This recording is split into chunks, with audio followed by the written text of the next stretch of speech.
I want to start by asking you something uncomfortable. Have you ever worked your entire life towards something, only to realize the people you wanted approval from never intended to see you succeed in the first place? That was the question echoing in my head the night my own father stood up at my graduation party, lifted his glass, and publicly wished my younger sister were the one holding my diploma. I didn't cry. I didn't yell. I didn't make a scene. I simply stood up, walked out without being noticed, and unknowingly set into motion a chain of events that would completely dismantle the story my family had been telling about me for years. My name is Hannah Calder. I'm 23 years old, and for most of my life I was the invisible daughter in a family obsessed with appearances, prestige, and legacy. From the outside, the Calders looked perfect. My father, Jonathan Calder, was a celebrated corporate litigator, the kind who had his name etched into glass office doors downtown. My mother, Lorraine, came from a long line of judges and legal scholars. Law wasn't just a career in our family, it was our identity. And then there was my younger sister, Brooke. 19 years old, brilliant, beautiful, and already being groomed as the next legal prodigy. And then there was me. The disappointment, the deviation, the one who ruined the narrative. I chose occupational therapy. I can still see my parents' faces the day I told them. I was 18, sitting at our long mahogany dining table, my acceptance letter folded carefully in my lap. I remember how excited I was, how proud. I had worked so hard. I thought maybe this time, just this once, they'd be happy for me. My father didn't even open the letter.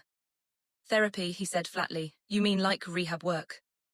Yes, I said, nodding. Occupational therapy. I'll be helping people relearn basic life skills after injuries or illness. It's meaningful work. He leaned back in his chair, exhaled through his nose, and looked at my mother. So, he said, she wants to spend her life wiping up after other people's failures. My mother didn't argue. She just folded her hands and said, You know this family has standards, Hannah. That was the moment I learned something important. Love in our house was conditional, and I had failed the test. From then on, everything revolved around Brooke.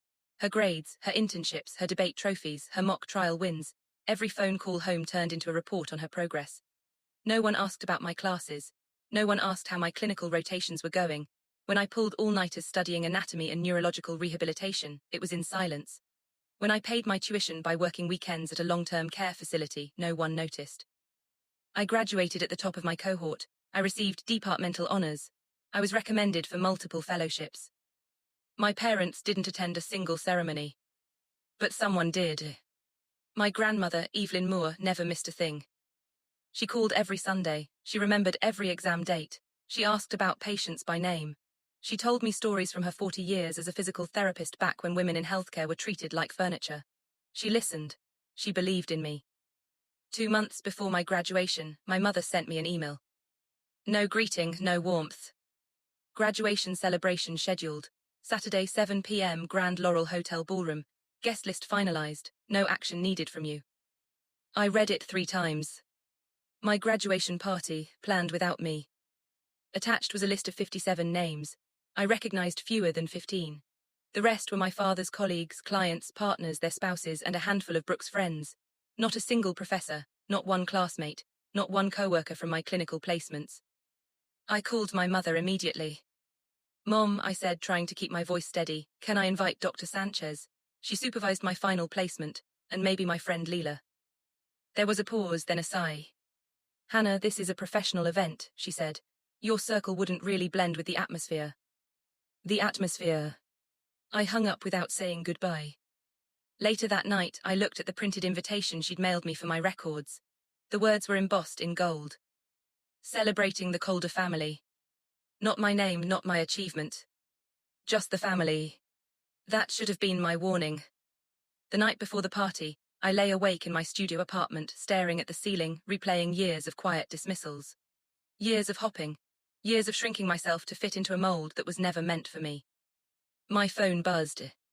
Unknown number. I ignored it. Then a voicemail notification appeared. Something told me to listen. Hello, this message is for Hannah Calder. This is the Office of Clinical Recruitment at Northbridge University Hospital. We have important information regarding your application. Please contact us at your earliest convenience. Northbridge. One of the most competitive medical centers in the region. I called back immediately. We're closed for the evening, the receptionist said politely. Dr. Keller will be available tomorrow morning. Dr. Amelia Keller. Director of Allied Health Recruitment. I didn't sleep. The next morning, I drove to my grandmother's house. She was waiting on the porch with 2 mugs of tea like she'd known I was coming. You got the call, she said. I nodded. She smiled. I thought you might. I told her everything, the party, the guest list, the invitation, the way I felt erased. She listened quietly, then asked one simple question. Did your father invite me? I hesitated. I don't think so. Her jaw tightened. Well, she said, standing up, I'll be there anyway. I laughed nervously. Grandma, I don't want to start a war. She looked at me sharply. Sweetheart, I spent 4 decades fighting to be taken seriously in medicine. Your father doesn't scare me. Before I left, she said something that stuck with me. By the way, she added casually, I ran into Dr. Keller last month. We served on a hospital advisory board together years ago. I mentioned you. My heart skipped. You did what? She smiled. I told her the truth. 3 days before the party, I went to my parents' house. My father was in his study, reviewing case files. Dad, I said, can we talk about the party? He didn't look up. What about it? I want to invite my mentor and a couple of friends. No. He turned a page. This is my graduation, I said. He finally looked at me. This is a colder event, he replied coolly. A therapy professor, he scoffed. Do you have any idea how that looks? How what looks, I asked, like I worked hard. He leaned forward. Your sister has early admission offers from 3 Ivy League law programs, he said. Do you understand what that means for this family? My chest tightened. I thought this party was about me. He closed the file. We're announcing Brooke's acceptance that night, he said. You'll smile, stand where you're told, and not make it about yourself. I nodded. I didn't argue. I didn't cry. I left. That night an email arrived. Subject, formal employment offer, Northbridge University Hospital. I opened it with shaking hands. They were offering me a full-time position in their neurological rehabilitation unit, one of the most competitive placements in the state. The salary alone made my head spin. Then I read the next line. We would be honored to present this offer publicly at a meaningful personal event, should you wish. I stared at the screen. Then I saw the postscript. Recommendation submitted by Evelyn Moore, PT Emeritus. My grandmother. I didn't reply right away. I drove back to her house the next morning. She handed me an envelope. From your dean, she said, thought you should have it. Inside was a formal commendation and a nomination for a national leadership program. You don't need your parents' approval, she said gently, but if they insist on watching, let them see. That afternoon, I called Dr. Keller. I have an event this Saturday, I said, my graduation party. That sounds perfect, she replied, I'll be there. Saturday night arrived. The Grand Laurel Hotel glowed with chandeliers and soft music. 50-plus guests mingled in tailored suits and cocktail dresses. I was seated at table 9, near the back. My father stood near the stage, commanding the room. My mother hovered beside Brooke, adjusting her dress. At 7:20, my grandmother walked in. She wasn't on the guest list. No one dared stop her. After dinner, my father tapped his glass. We're here to celebrate the Calder family, he began, a legacy of excellence. He turned to Brooke. I wish it were you holding a diploma tonight, he said. You're the only one who's ever truly made me proud. Applause. Silence. Then my grandmother stood. I think you forgot the graduate, she said. Before my father could respond, the doors opened. Dr. Keller walked in.